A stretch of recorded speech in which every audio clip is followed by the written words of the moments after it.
Existe en los anales de la religión cristiana un centro, un cierto número de reliquias estrechamente ligadas a Cristo. Entre ellas contamos los restos de la cruz en la que murió y los clavos que lo sostuvieron en la misma. También el santo sudario, o sea, el lienzo con que fue amortajado el cadáver, y otra más, cuya naturaleza misteriosa y legendaria ha despertado todavía más discusiones y polémicas que la anterior, el Grial. Para unos es solo una leyenda iniciada en tiempos bíblicos y perpetuada a través de las edades por poetas, coronistas y trovadores que a su vez la enriquecieron con sucesos añadidos. Para otros se trata de un objeto real, de una auténtica reliquia de la divinidad, cuya búsqueda dio origen a numerosas y heroicas aventuras. En su obra, José de Arimatea, Robert de Brown enriqueció la vieja historia llevándola atrás en el tiempo hasta llegar a Cristo y la Última Cena, escritas entre 1215 y 1230 bajo la única dirección.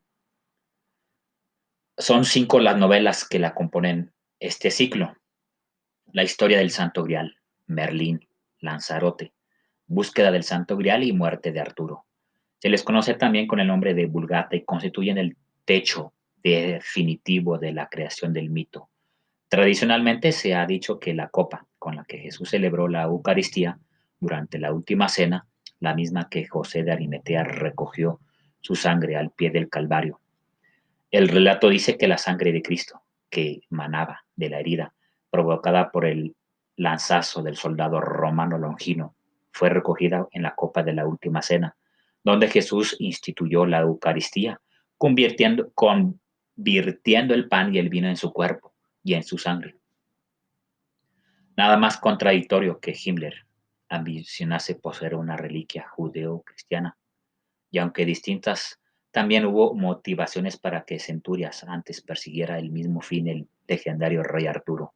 Pero el Grial no era simplemente un objeto de culto, guardaba también un contenido, una enseñanza.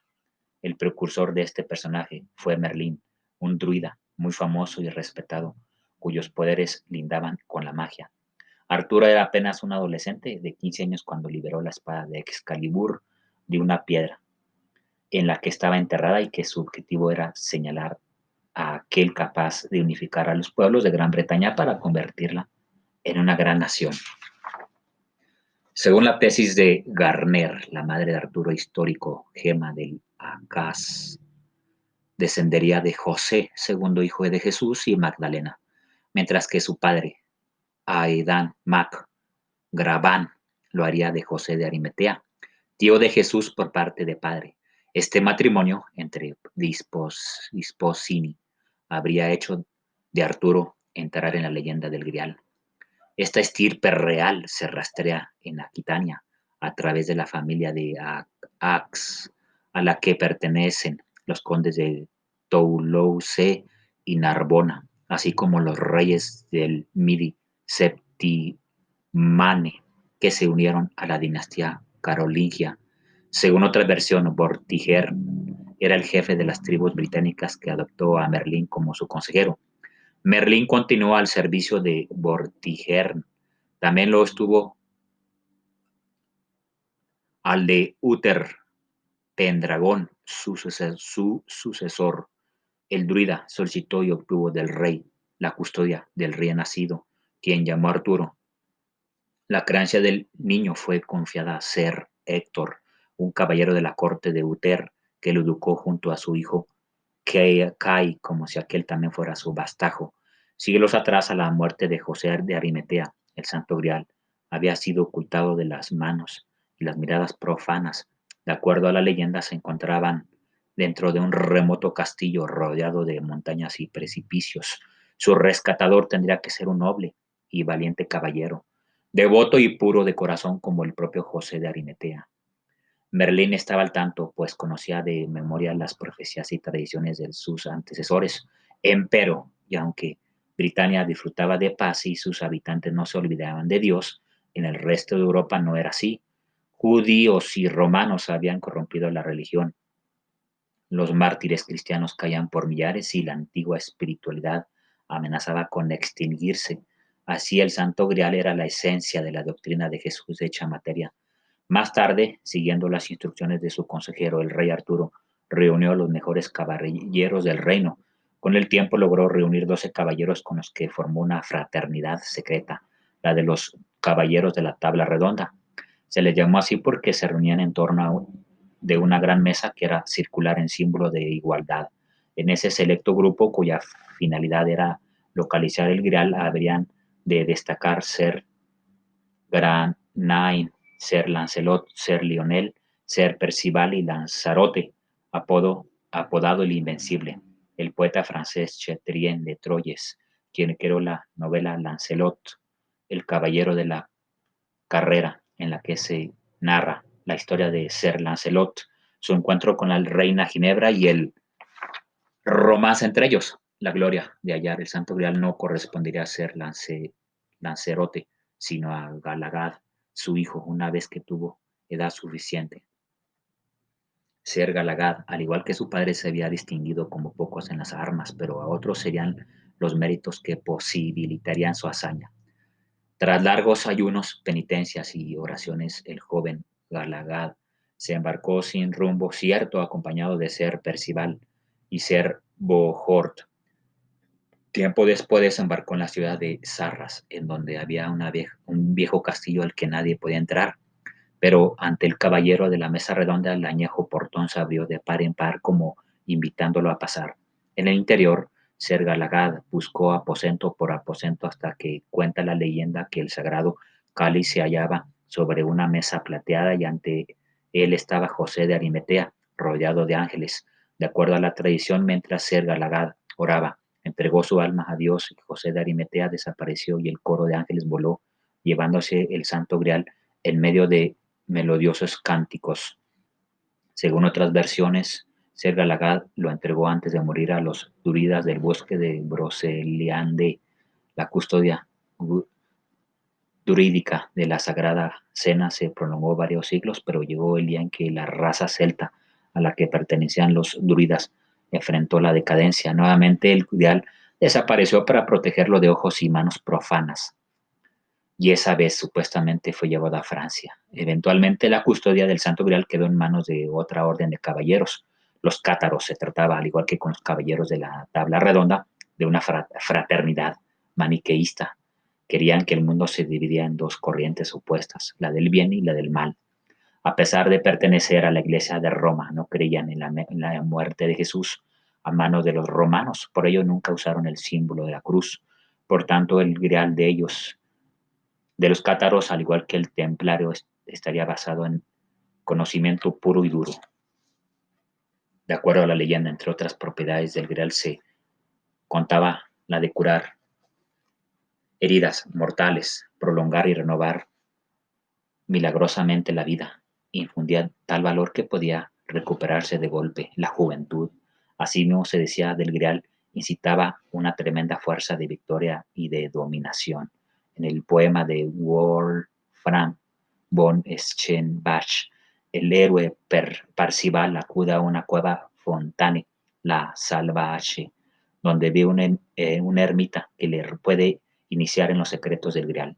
Este le conduce a una segunda cueva cercana donde le muestra el altar sin cubrir, en cuyo centro se encuentra un cofre. En Perceval, del bávaro Wolfram von Eschenbach, cuyo relato versa en torno al castillo del Grial, protegido por los templarios. Hay un romance entre una reina negra, portadora del Grial, y un príncipe europeo, cuyo hijo inicia un linaje de reyes místicos llamados siempre Juan el Bautista, a la que los templarios estaban adheridos. Parcival, cuya gesta siglos después fue llevada a la escena operística por el músico alemán Richard Wagner. Su leyenda se entrelaza con la del mago Merlín y su protegido el rey Arturo, y con los caballeros de la tabla redonda. Se trata de Parcival, del alemán Wolfram von Eschenbach. El mito adquiere aquí una atmósfera inquietante y hasta el Grial toma la forma de una piedra preciosa, tal vez en alegoría a la piedra filosofal de los alquimistas. La leyenda unía la figura de un conductor invencible con un símbolo cristiano, la fascinación que el objeto sobrenatural ejerce sobre el lector o el buscador no está en su forma física como en el hecho de la búsqueda en sí. Una aventura espiritual interior que proporciona conocimiento y perfección. En el libro medieval, también proveniente de Francia, llamado Queste del Saint Graal, de autor desconocido. En la obra se infiere que el tercer custodio fue Galahad, considerado como el mejor de todos los caballeros que rodearon a Arturo. Son tres los caballeros de Arturo que llegan al Grial: Percival, Galahad y Bors, habiendo sido José de Arimatea el primer custodio del Grial y el segundo, su yerno Bron. En alquimia se asocia el Grial con el recipiente hermético, en el que se mezclan los elementos necesarios para conseguir la gran obra. Wolfram von Eschenbach usaba el término lapsidexilas para describirlo, una expresión curiosamente a la utilizada por Arnardo de Vilanova para referirse a la piedra filosofal.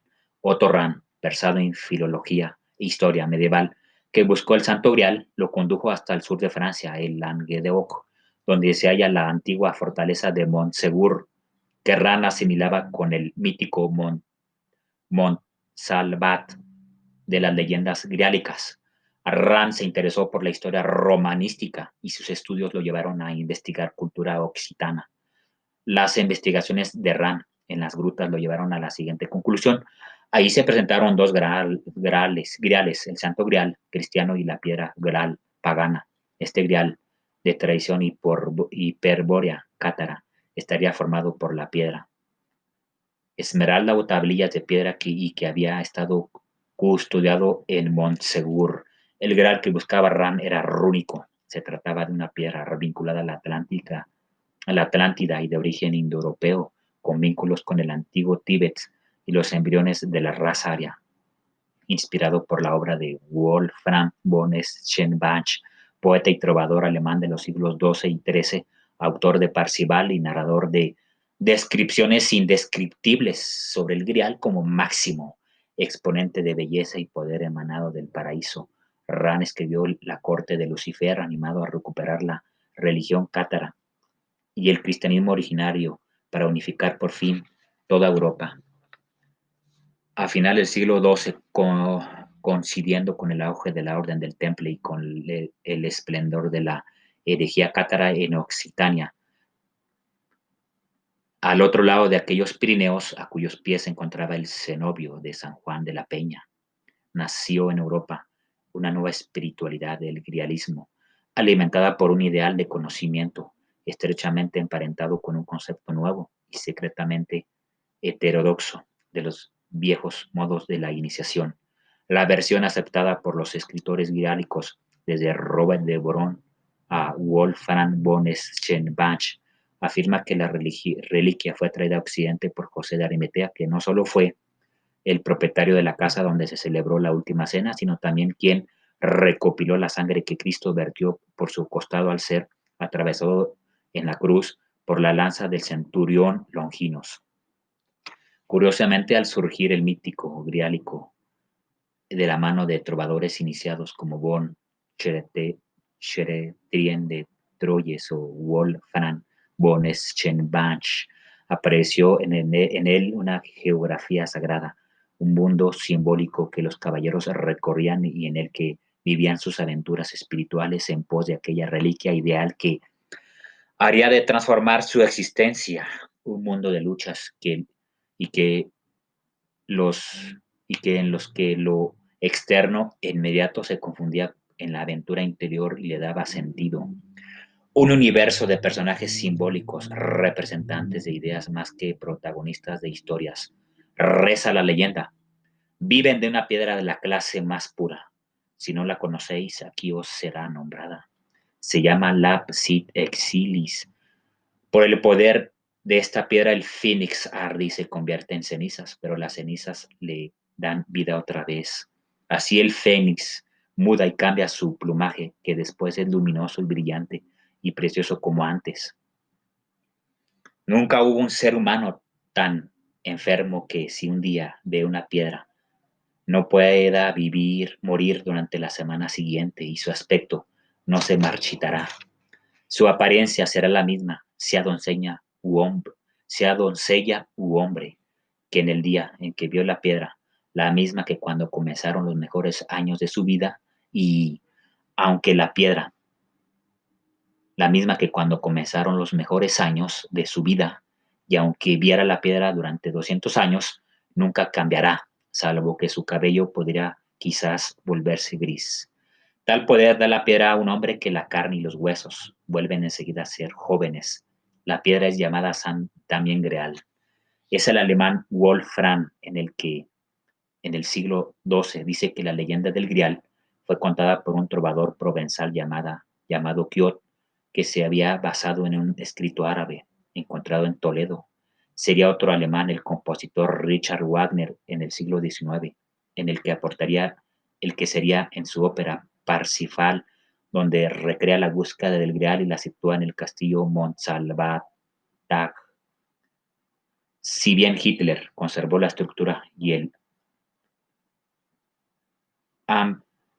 Amplit determinadas de Wagner e hizo su propia interpretación pagana de los misterios del Santo Grial, se puso del lado de la genealogía moral de Nietzsche para hacer la revalorización de todos los valores. Esta legendaria reliquia inflamó la imaginación de los mayores poetas de la Edad Media que escribieron sobre Perceval, el joven y noble caballero, espejo de pureza que peregrinaba en búsqueda del Grial y lo encontró en el castillo de Montsalvat, guardado por el rey Parrilla, el gran compositor del siglo XIX, Richard Wagner. Basó su ópera Parzival en esta leyenda. El erudito alemán Otto Rahn advirtió el paralelo entre la leyenda medieval y la tradición occitana y la comentó en su libro La cruzada contra el Grial, publicado en 1933. La palabra Graal en francés antiguo parece proceder de grasal, vaso en provenzal, montsal, botge significa monte en lengua de occitana. Igualmente significativo es el nombre del rey Parrilla de la leyenda, casi idéntico al de Perela, el señor de Montsegur.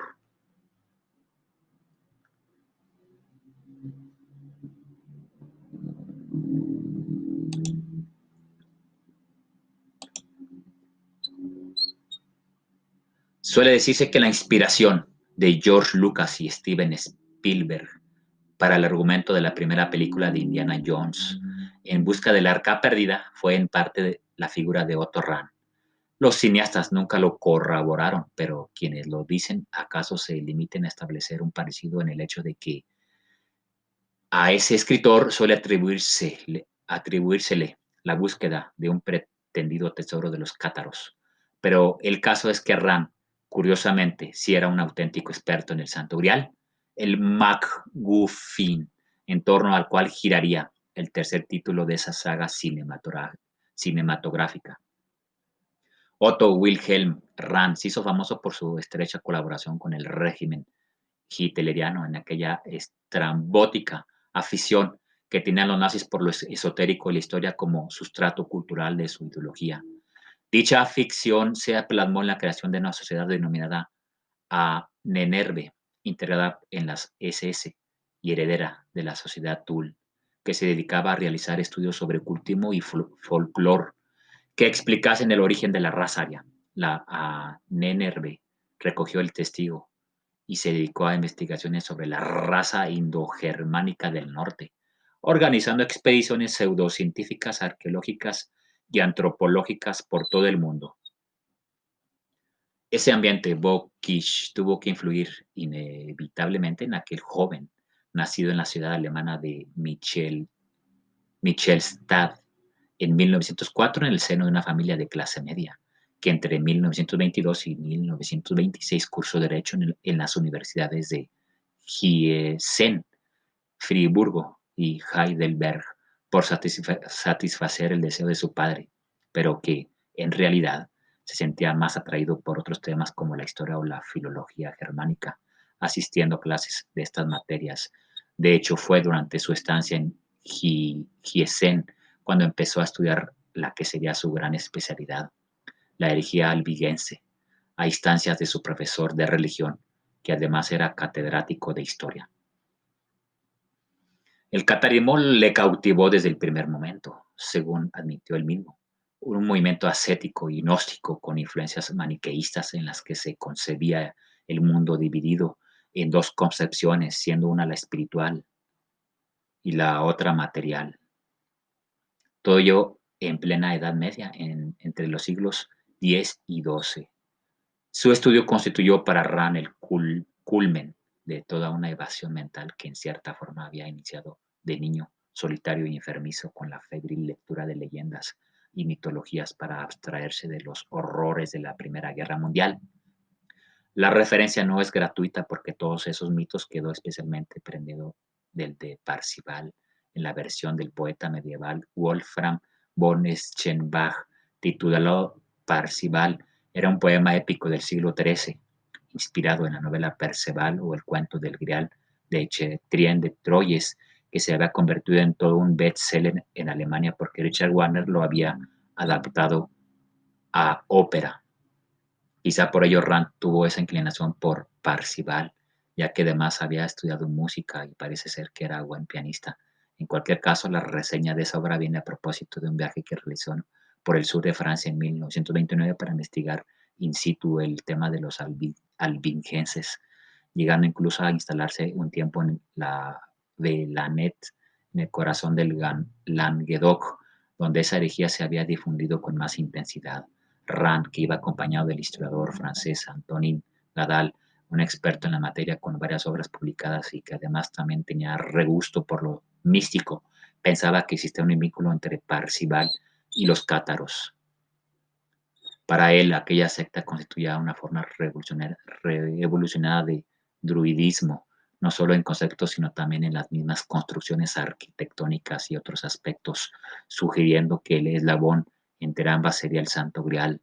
Rand suponía que ese preciado objeto tan simbólico e importante en la imaginería medieval, pero nunca encontrado, podía estar aún enterrado entre las ruinas de Montsegur, la villa amurallada, que constituye la última posición de resistencia de los cátaros ante la cruzada que decretó el Papa Inocencio III para acabar con ellos. La leyenda decía que guardaban un fabuloso tesoro del que formaba parte una piedra caída del cielo, que Rand identificó con el grial que Parzival encontraba en un castillo del Montsalvat. El hecho de que Montsegur estuviera ubicada en lo alto del monte Pog era otro elemento que le vino bien para llegar a aquella forzada deducción en la que teorizó sobre la existencia de dos griales distintos, el cáliz y una estela. Para prolongar y financiar su estancia abrió un pequeño hotel en 1932 y empezó a excavar, pero no encontró nada de lo que buscaba y además tuvo que cerrar para regresar a Alemania, escapando de la justicia por las deudas contraídas. No obstante, ya nada había encarrilado su carrera. Fruto de ese viaje publicaría 2 libros que tuvieron bastante éxito. El primero salió en 1933 con el título Kreuzug gegen den Gral, Cruzada contra el Grial, y el segundo en 1937 como Lucifers Hofgeschäft, la corte de Lucifer. No se tradujeron al inglés, pero tampoco importó porque Hitler acababa de subir al poder y los nazis se interesaron por su trabajo. Heinrich Himmler en persona se puso en contacto con él para invitarle a unirse a las SS y encargarle la búsqueda del cáliz sagrado. Un detalle: cuando el jefe de las SS visitó el monasterio de Montserrat en 1940, llevaba bajo el brazo un ejemplar de Lucifers Hofgeschäft, obra que había ordenado distribuir entre todos los oficiales de la orden.